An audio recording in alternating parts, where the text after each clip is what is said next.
এসেছে। এবার দাদা বৌদিকে ডাকতে হবে। ও বৌদিমণি, বৌদিমণি। কি হয়েছে ভাই? বৌদিমণি, এসেছো? হ্যাঁ বৌদিমণি, আমরা এসেছি। দেখো তোমার পুত্রবধূ তোমার গৃহতে কত সুন্দর করে দাঁড়িয়ে আছে। এবার বরণ ডালা দিয়ে বরণ করে নাও বৌদিমণি। আমি তাই করছি ভাই।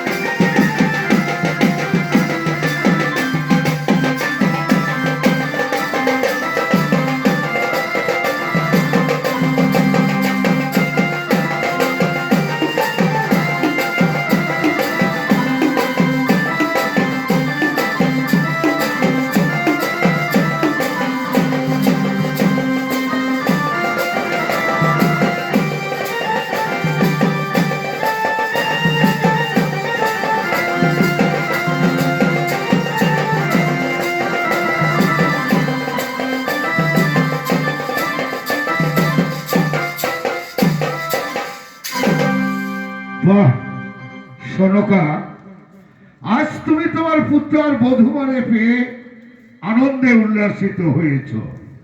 তোমার স্মরণ রাখা উচিত ছিল সনকা।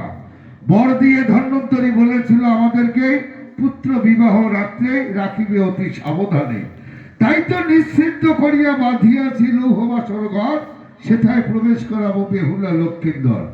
আজকের এই রাত্রি যদি শুভে শুভে কেটে যায়, প্রভাতে তুমি অনেক অনেক আনন্দ করতে পারবে। তাই আর আনন্দ নয়, যাও আমারই আদেশে পুত্র আর বধূমারে লয়ে যাও ওই সাঁতারি পর্বতের নিশ্চিন্ত লোহ বাসর সজ্জায়।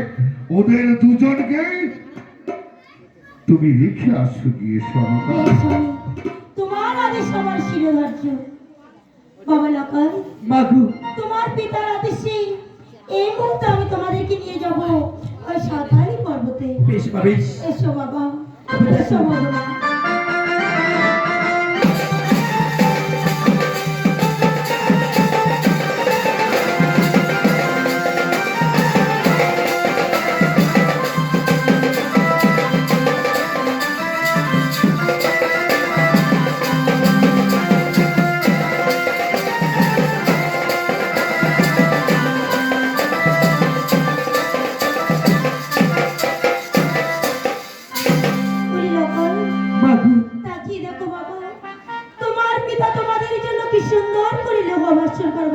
তাই তো দেখতে পাচ্ছি মা। আমি জানি সকল পিতা মাতার সন্তানের যদি বিবাহ হয় তাকে সুন্দর করে বারণ করে ঘরে তুলে নেয়, আর আমি এমন অভাগিনী মা, তোমায় আজ আমি ঘরে নিতে পারলাম না বাবা। বধূমা, বলে মা, এই বাসর ঘরে প্রবেশ করার পূর্বে তোমায় একটি কথা স্মরণ করে দিই। বলো। জালিয়া রাখিও মধুমাখির পঞ্চমাতি, জাগিয়া থাকিবে চার পরাক্ষী, জাগির ঘর যেন কবু না হয় চুরি। আজকে রাত্রি যদি যায় শুভে শুভে, প্রভাতী করবো রঙ্গ মোড়াই 21 আজকে রাত যদি ভালোভাবে কেটে যায়, তাহলে তোমরা চির সুখী হবে বধূমা। বেশ মা, বেশ তাই হবে মা। এবার আমি আসি বধূমা। প্রিয়, বলো। এই দেখো প্রিয়, আমার লোহর ব্যান্ড